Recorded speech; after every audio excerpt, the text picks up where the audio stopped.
एक विशेष उदाहरण है कि एक बहन जींद में माता की पुजारन थी, दुर्गा की, शेरा वाली की, और किसी को नहीं मानती थी। वो उसकी कट्टर पुजारन बचपन से ही, वो 50 साल के करीब हो रही थी उस समय तक वो उसकी पूजा करती हुई आ रही थी। घर में भी सारे सुख थे, अच्छा पूरी व्यवस्था थी। तो उधर से हमारी एक बहन ये यही रहती है, शशि, ये बीओ के पद से रिटायर्ड है, परमात्मा में समर्पित है, काफी वर्षों से मालिक के चरणों में लगी हुई। तो इसकी वो पड़ोसन थी। उसको इस बहन शशि ने उनको बताने की चेष्टा की, उसका नाम श्यामा दीक्षित था, कि आप हमारे गुरुदेव का सत्संग सुनो, मैं बहुत दुखी थी, ऐसी ऐसी मेरे पाप आपत्तियां आई, भगवान गुरुदेव की कृपा, कबीर परमेश्वर की कृपा से सब दूर हुई, आप नाम लो, मैं बहुत भटक चुकी थी, मुझे सही रास्ता मिल गया। तो वो कहने लगी मैं तो अपनी माता को नहीं छोड़ सकती। कौन? वो श्यामा दीक्षित कहती थी, मैं अपनी माता दुर्गा को नहीं छोड़ सकती। तो जैसे तैसे ये बहन यानी शशि उसको लेकर के सत्संग में ले। जींद हमारा छोटा सा आश्रम था, सारा मेरे ख्याल में 50 बाई 40 का एक आलसा बना रखा था। तो वहां आकर के उसने, शशि बहन ने बताया कि जी ऐसे ऐसी बहुत अच्छी आत्मा की है, लेकिन पूजा दुर्गा को है। उनको सारे कुछ समझाया, बहन नाम ले लो, आपको बहुत लाभ मिलेगा, और ये पूजाएं त्यागनी पड़ेंगी, क्योंकि जो साधना हम बताएंगे वो शास्त्र अनुकूल होगी, और ये तुम्हारी मनमानी पूजाएं हैं, वो नहीं मानी कि जी दुर्गा माता की पूजा मैं नहीं छोड़ सकती, ये पूजाएं मैं बिल्कुल नहीं त्याग सकती, बचपन से लगी थी, मैं छोटी सी, मेरी तो विशेष श्रद्धा है।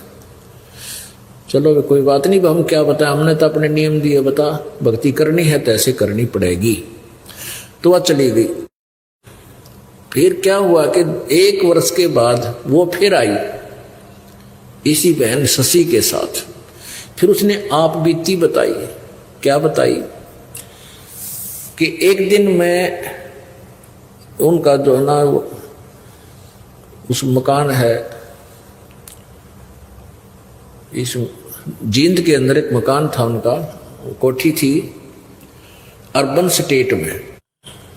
तो कहती मैं शाम के 5 बजे से अपने घर से निकलकर वैसे टहलने के लिए चल पड़ी। गर्मियाशे के दिन थे, 5-6 बजे से गली में गए, और आगे देखा कि एक घर में दुर्गा का जागरण हो रहा।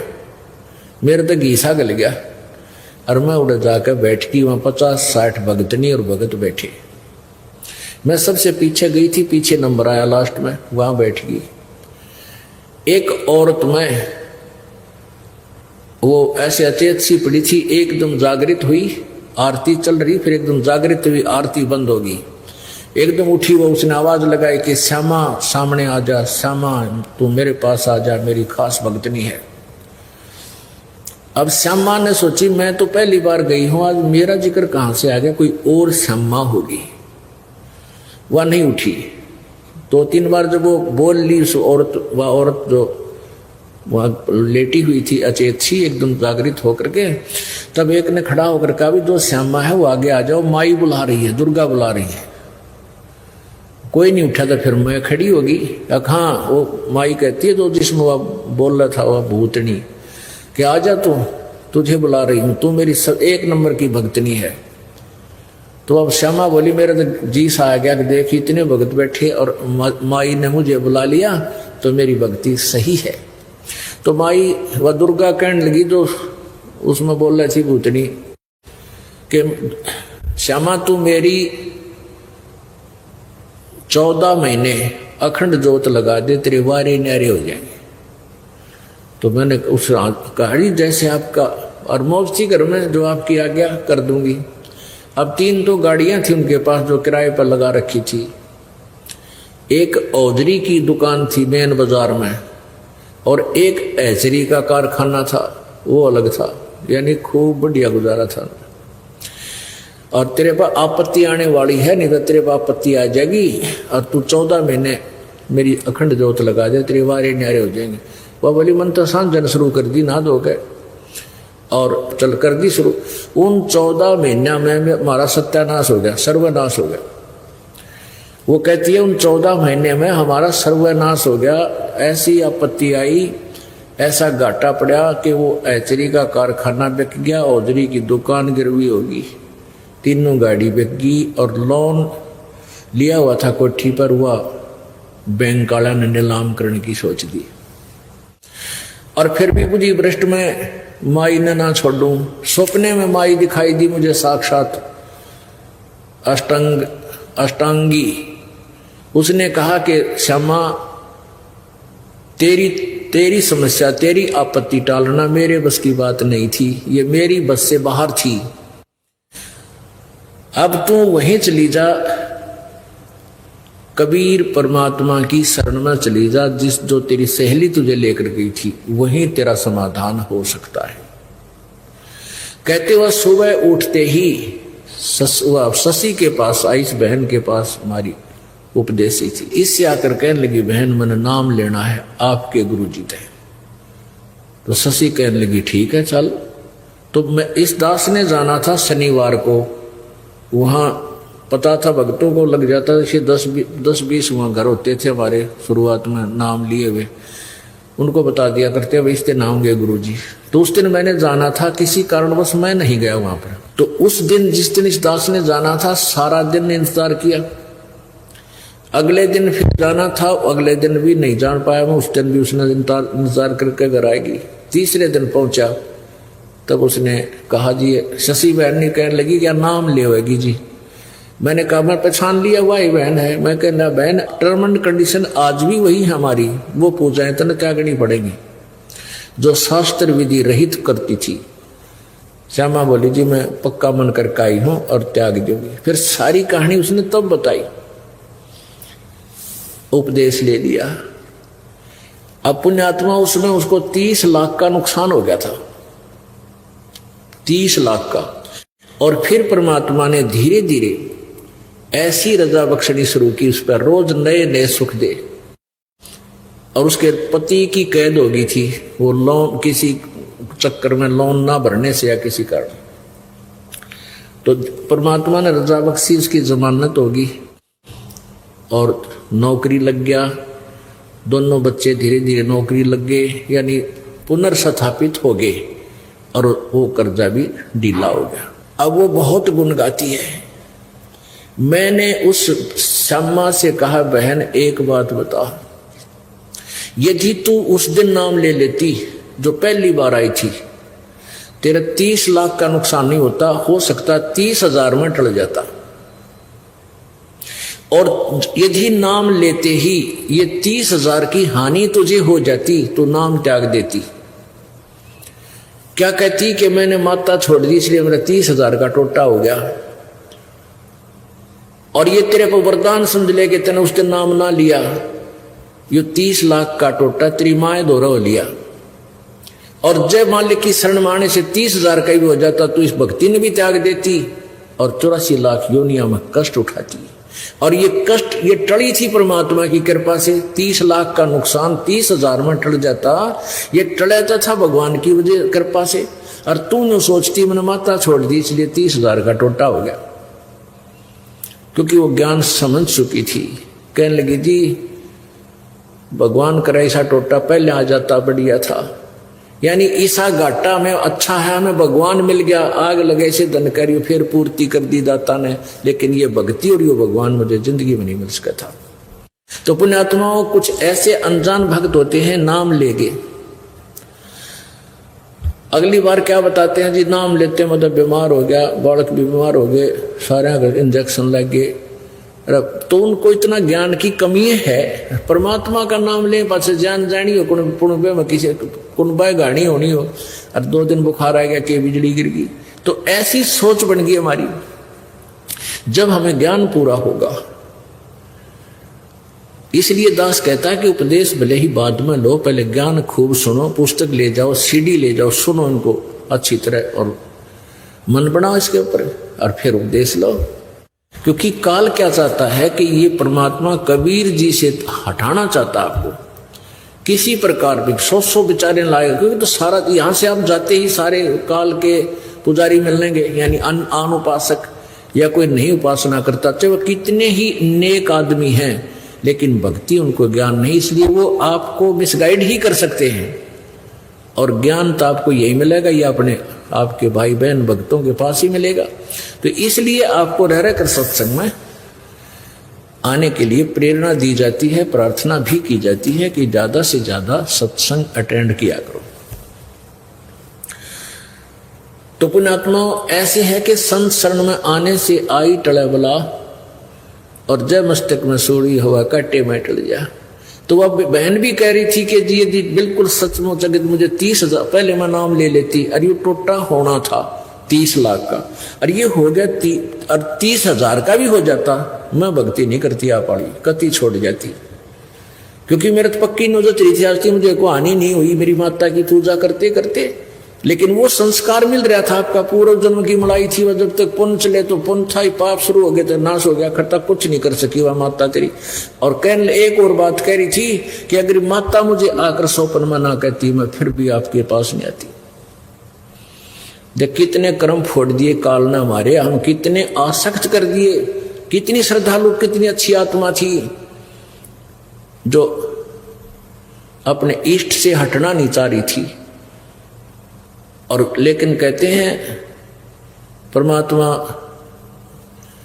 बताते हैं कि पुरुष जान सुमरा जमराई, भगवान जान के इस काल की पूजा करते रहे, इसको भगवान मानते रहे, अंत में हमें 84 लाख योनियों के धक्के खवा दिए काल भगवान ने। तो यहाँ कहते हैं कितनी अच्छी श्रद्धालु है, एक जिस इष्ट को पकड़ दिया छोड़ना नहीं चाहती, ये विवेक से हटा जाएगा। विवेक जब होगा, आप परमात्मा को इष्ट मानोगे, तभी आपको पूर्ण लाभ होगा। और जो पूजाएं तुम जिन उनकी करना चाहते हो यहाँ के शक्तियों की, वो भी ये दास आपको यथार्थ देगा, उससे उनको वो लाभ देंगे आपको जितना उनकी क्षमता का है।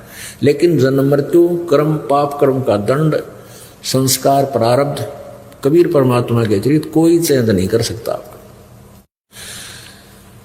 तो पुण्यात्माओं, वो जो बहन थी जिसका लड़का, उस लड़के ने भी उपदेश ले लिया, जिसके कांटा लग गया था, वह मौत बच गई थी, मृत्यु बच गई थी, उसकी चोरी नहीं करने जा पाया था प्रभु की कृपा से, उसने भी उपदेश ले लिया, सारी कथा गुरु जी से बताई। तो परमेश्वर के उस परमात्मा ही आए हुए थे, कबीर जी ऐसे चलते रहते हैं। इसीलिए तो आपको अभी तक यहाँ तक ले आए, इस कलयुग के इस पीक टाइम तक। कभी कहीं आपसे भक्ति करवाई, कभी किसी रूप में कहीं प्रकट होकर आपसे भक्ति कराएंगे। आपके 2-4 जन्म उस भक्ति के कारण आपको मनुष्य के मिलते रहे, और अब 600 साल पहले फिर आगे थे, आपकी पूरी चार्ज कर गई बैटरी। इसी कारण से आपको मनुष्य जन्म मिलते रहे, और आपके अंदर चाह है भगवान की, अब आके फिर से मान लिए। तो लड़का अपनी माँ के साथ जाने लगा, बहुत श्रद्धा होगी माँ बेटा की। अब लड़के की शादी होगी, वो बहन रामो फिर तो महाराज जी की सेवा में ज़्यादा रहने लगी, जैसे 2 दिन आते, 4 दिन आते या 10 दिन आते, प्रतिदिन 1 घंटा सत्संग भी करते थे। तो वह क्या करती थी, सत्संग के दौरान जो बाहर से आसपास के ग्रामों के भी भक्त आते थे, बर्तन ले जाती, कपड़े ले जाती, सबके साधु भक्तों के जैसे वहाँ भक्त रहते थे 10-5 महाराज जी के साथ, गुरु जी के कपड़े, वो कपड़े धोने की सेवा ले लेती। एक दिन वह साथ ही एक दरिया थी, बिल्कुल साथ से एक दरिया बनी हुई थी, वहाँ घाट पर धो के ले आया करती थी। अब पर सत्संग शुरू हो जाता और उसको कह दिया कि माई ने बहन तू नौकर कपड़े धो लाई, मौका है, फिर सूखे को नहीं गए सर्दियाँ के दिन से। अब वह उसके कहने से लेकर सब कपड़े चल पड़ी, और मन उसका न्यू था सत्संग सुन लूं। उसने क्या किया, वहां जाकर कपड़े बे दिए, पहले भिगोया करते कपड़ों को, और फिर कुछ देर बाद उसने मोगरे मागरे मार कर उन्हें धोया करते डंडों से। तो उसने सोचा ये कपड़े मैंने बे दिए और ये इतना मैल गलेगा, मैं सत्संग सुन लेती हूँ। वह थोड़ी सी दूरी पर था, वापस आके और आश्रम से बाहर ही बैठ गई। खूब आवाज सुनाई देती वहाँ, नो बैठी रही शायद। सत्संग शुरू कर रखा गुरुदेव ने, उसकी आंखों में आंसू आवे। मैं भी इसी दुखी थी। कथा सुना रहे थे परमात्मा जिसका लगे उसका याद रहा करे, अन्य रो है भगवान बड़ी दया करी। कति मेरे को तो नरक से निकाल लिया। यानी उसने 1.5-2 घंटा जो गुरुजी ने सत्संग किया उसको ये नहीं पता चला तू के काम आई थी, भूल गई। अब सत्संग समापन हुआ, जब उसकी वह चेतना आई, उसने सोची आज बात बिगड़ेगी, ये कपड़े सूखे को नहीं, सर्दियां के दिन हैं, गुरुजी नाराज होंगे, भगत के पहरेंगे और फिर मुझे यह सेवा मिले नहीं की। वह भागी भागी भागी भागी गई, जाकर देखा कि वहां कपड़े धोकर सुखा रखे, काफी कपड़े थे। उसने वहां जो और कपड़े धो रही थी गांव की नगर की आके बहन बेटियां उसी घाट पर जो नाम नहीं ले रखा था, उनसे पूछा कि मेरे कपड़े किसने धो दिए। वो बहन बोली कि आप ही तो धो रही थी अभी। नहीं नहीं मजाक मत करो। उसने सोची तेरी सेवा छीन ली, इन धो के सुखा दिए कोई सी। अब जो नाम ना ले रही उनके पास कहाँ टाइम है, इतनी अकल उनमें कहाँ से आ सकती है कि इतना लाभ उठा लें। उन्हें तो अपने कपड़े धोने मुश्किल हो जाए, फिर भैंसा की सानी बेड़ी है, फरान करना है, उनकी 100 मन में चिंता रहती है। उनसे फिर पूछ रही है सच्ची बता बहन, एक एक को पकड़ के आए सच्ची बताते। कहने लगी तू मूर्ख हो रही है, क्यों मजाक बना रही है, अभी आप तो खुद धो रही थी, अब सुखा रही थी। अब वह जानेगी हो ये तो परमात्मा की लीला थी।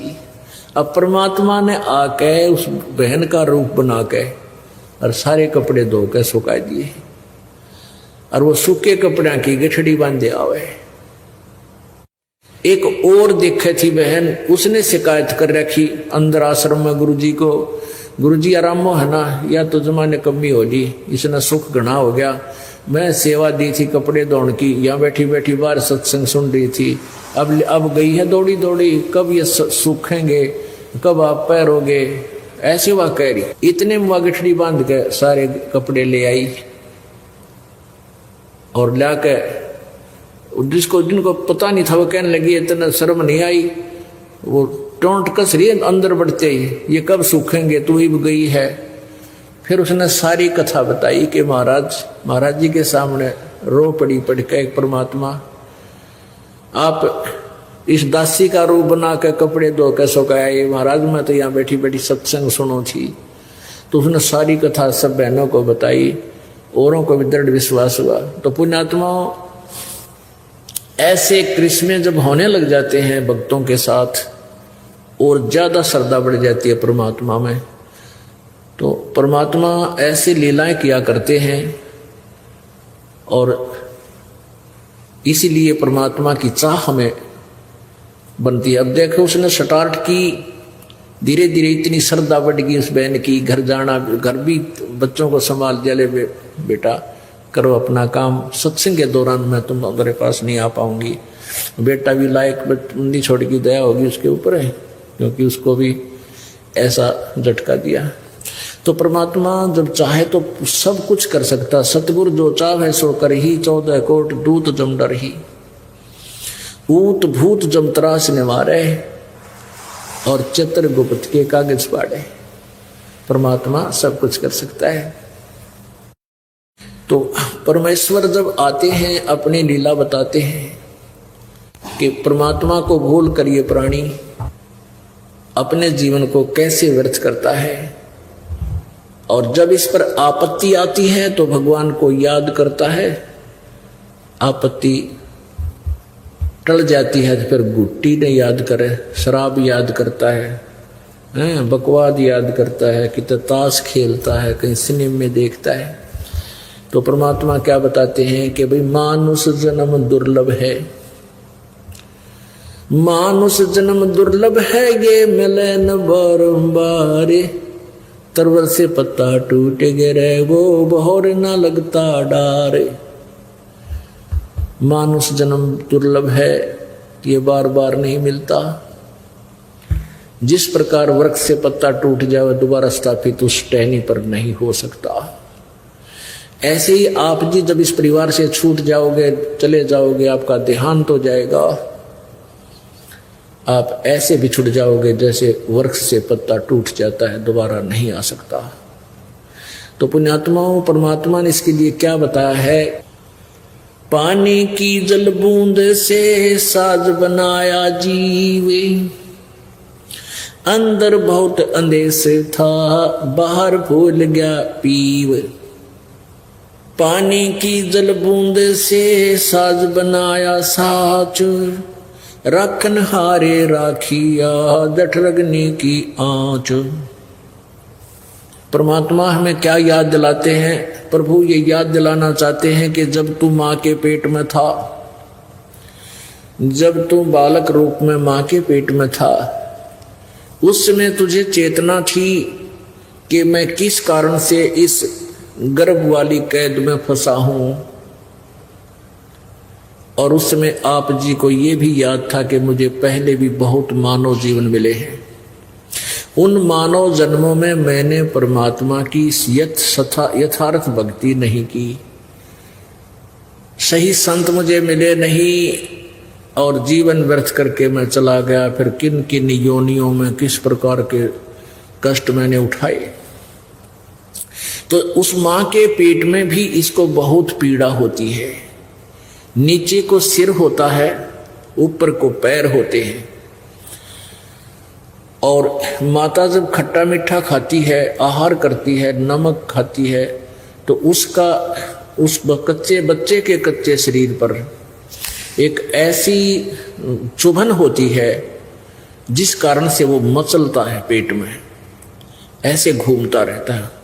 वो घूमता इसलिए कि उसके जो दर्द होता, पीड़ा होती, जैसे मच्छर लड़ जाते हैं, तो उसको ऐसे खाज करके या कितने खाट पर रगड़ के जब उसको ठीक, वो खाज ठीक होती है, तो उस दृष्टिकोण से उसके वैसे चुभन होती है, तो उसको चुभन की खाज को ठीक करने के लिए वो ऐसे मचलता है, दिन रात मचलता रहता है। माता सो रही होती है, वो रो रहा होता है और घूम रहा होता है सारी रात, ओड़ा सोड़ा। और साथ में ये भी याद करता है परमात्मा, अब के इस कैद से मुझे बाहर निकाल दो, मैं आपको कभी नहीं भूलूंगा, आपकी भक्ति करूंगा, पेट के लिए थोड़ा जो कार्य है वो करूंगा, करते हुए भी आपको याद रखूंगा। पीछे मुझसे बहुत भूल बनी, उसको क्षमा करो प्रभु। अब वो धीरे धीरे वो दिन आ जाता है जिस दिन इसकी बंद पेट से छूटती है, बाहर आता है, और बाहर आते ही फिर इसको ये 3 इंजेक्शन लग जाते हैं। रजगुण ब्रह्मा, सतगुण विष्णु, तमगुण शिव जी की अंदर से निकल रही ये शक्ति, ये त्रिगुणमयी माया बनकर, और प्रत्येक नवजात शिशु के पेट से बाहर आते ही उसमें इंजेक्शन से लग जाते हैं। ये अचेत हो जाता है, इसको कुछ याद नहीं तू कौन था, कहां से आया है। ये काल भगवान की व्यवस्था है। तो उसको नए सिरे से पढ़ा जाता है, तो ये तेरा काका है, ये तेरी चाची है, ये तेरा चाचा, ये तेरा मामा, ये तेरी बुआ, या तेरी माँ, ये तेरा पिता। तो फिर वो नए सिरे से पढ़कर फिर उसी रंग में रंग जाता है। अब भगवान भूल जाता है। काल यही चाहता है कि जवान युवा होते शादी हो जाए, शादी होती बच्चे हो जाए, फिर जुड़ जा काल के कोल्लू में, सारी उम्र पेट भरण के धंधे में बर्बाद करके मनुष्य जीवन को और मृत्यु को प्राप्त हो जाए, फिर गधा बन जाए। परमात्मा आते हैं, अपनी प्यारी आत्माओं को समझाते हैं, तुम जिस क्रिया को कर रही है फाइनल नहीं है।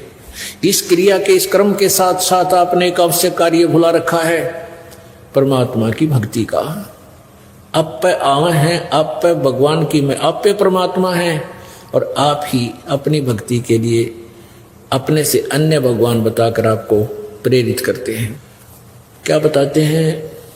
उस समर्थ की रीझ छुपाई, उस परम पिता, उस समर्थ परमात्मा ने तेरे ऊपर रीझ के यानी प्रसन्न होकर तेरे को माँ के पेट से बाहर निकाला। जब तू रो रहा था, तड़प रहा था, और वचनबद्ध हो रहा था कि भगवान मैं कसम खाता हूं, आपको आपकी भूल नहीं पड़ेगी, मैं आपकी भक्ति किया करूंगा। अरे फिर बार आते भूल गया। उसके लिए क्या बताते हैं? उस समर्थ की रीझ छुपाई, इब कुल कुटुंब से राता, गर्भ के अंदर वचन भरे थे, कहाँ गई वो बाता। कितने प्यार थे। कहते हैं तो तू ये दिक्कत न बेटा बेटी कार को ठीक भगवान दिखाई ना देता। तो क्या बताते हैं कि उस समर्थ की रीढ़ छुपाई, जिस परमात्मा ने प्रसन्न होकर तेरे को सकुशल माँ के गर्भ से बाहर निकाल दिया, उसको भूल कर तू भी एक दूसरे पर आश्रित हो गया है। मेरा बेटा ऐसा है, मेरा बेटी ऐसी है, इतनी कमाई करती है, फलाना करती है, और भूल गया भगवान को। उस समर्थ की रीढ़ छुपाई, कुल कुटुंब से राता, रात माने लीन हो गया, कुल कुटुंब में उलझ गया तू। और गर्भ के अंदर वचन भरे थे, कहाँ गई वो बाता। जैसे कोई किसी को अपने प्यारे मित्र बहन भाई सहेली को बताता है ना, अच्छा भूल गया उन बातों ने, देख याद कर दे उस दिन क्या कहा था तुम, उस दिन क्या कह रहा था, भूल गया। तो यानी उसको वो वस्तु याद दिलाने के लिए, उसको मोल्ड करने के लिए परमात्मा, जैसे वचन कहे जाते हैं, परमात्मा प्रत्येक वाणी का प्रयोग कर रहा है। जैसे अपने आत्मा परमात्मा ने इतनी मोटी वाणी बोल रही, इतना मोटा ग्रंथ बना रखा है, अपनी वाणी बोल बोल के, कबीर सागर, कबीर वाणी, लोको कबीर दो हावली है। और फिर जिन संतों को मालिक ने अपनी चेतना दी, उनको साक्षात्कार कराया, उनके अंदर ज्ञान योग खोल दिया, उन महापुरुषों ने भी से मोटे मोटे ग्रंथ परमात्मा की महिमा के बना रखे हैं। इसलिए बना रखे हैं कि ना जाने कौन सी वाणी किसके चुभ जा और उसका जीवन बदल जावे, वो निकल जा काल के जालते हैं। जैसे कुएं में बाल्टी गिर जाती है, कुएं में बाल्टी डोल गिर जाता है जो पानी निकालने वाला होता है, तो उस बाल्टी को निकालने के लिए एक रस्से से बांधकर 20, 22, 21 हुक डाले जाते हैं। उनको एक ऐसे गुच्छा बना दिया जाता है हुकों का, किसी का ऐसे मुंह, किसी का ऐसे मुंह, किसी का ऐसे, और ऊपर से इकट्ठे बांध दिए जाते हैं एक कड़े में, और रस्सी से बांधकर उनको नीचे डाल दिया जाता है। बाल्टी को खोजने के लिए ऐसे घुमाते हैं कुएं में, कूप में, तो वो ना उस एक कुंडे मुड़ के आ जाती है। इसलिए ज्यादा डाले जाते हैं कि ना जाने कौन से कुंडे मुड़ जाए, वो कौन से हुक में सूत बैठ जाए, वो निकला हुआ बाहर। तो ये वाणी रूपी परमात्मा ने ये कुंडे यानी हुक डाल रखे हैं, ये बोल रखी है, ना जाने किस प्यारी आत्मा के कौन सी वाणी चुभ जा और निकला दलदल से बैठ जा, सत्संग में आकर भक्ति करे अपनी। अब माँ से के पेट से आने के बाद ये नए सिरे से इसको पढ़ाते हुए परमात्मा बताते हैं, पानी की जल बूंद से साज बनाया साची, रखण हारे राखिया तू जठरग्नि की आंचे। माँ के पेट में, गर्भ में, जहाँ हमारी पाचन क्रिया का सिस्टम है उसको जठराग्नि बोलते हैं, वहाँ बहुत जबरदस्त हीट है। अब परमात्मा की व्यवस्था बहुत जबरदस्त है और पुण्यात्मा ही इसको समझ सकती है।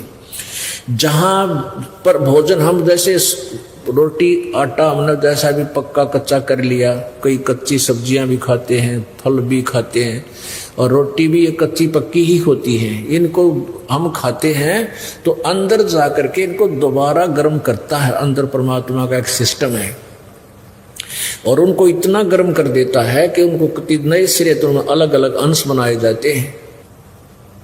तो कहते हैं उसी जहां तू तेरा एक चीकला सा बन रहा था शरीर का माँ के पेट में, गर्भ में, और वहीं पर इतनी भयंकर आंच थी, तेरा जरा सी लग जा तो सारा खत्म हो जाए। अब कहने का भाव परमात्मा का ये है कि जिस भगवान ने माँ के पेट में भी तेरी रक्षा की और माँ के गर्भ में तुझे आहार पहुंचाया, क्या आज वो तेरे प्रति सचेत नहीं है? कहने का भाव ये है कि जैसे माँ के पेट से बच्चा बाहर आता है, बाहर आने से पहले माँ के सतन में दूध नहीं होता, और बच्चा बाहर आते ही इतना दूध भगवान दे देता है बच्चा पीवे और जूठा छोड़े, और उससे पहले ट्राई करके देख लो एक टोपा दूध नहीं होता। तो कहते हैं कि जब माँ परमात्मा ने तेरी इतनी चिंता है माँ के पेट से बाहर आने से पहले, और उसने पूरी व्यवस्था कर रखी, दूध चाहिएगा, दांत नहीं है बच्चे का दूध चाहिएगा तो दूध माँ के सतन में व्यवस्था करेगी, तो क्या आज वो तुम्हारा मदद नहीं करेगा?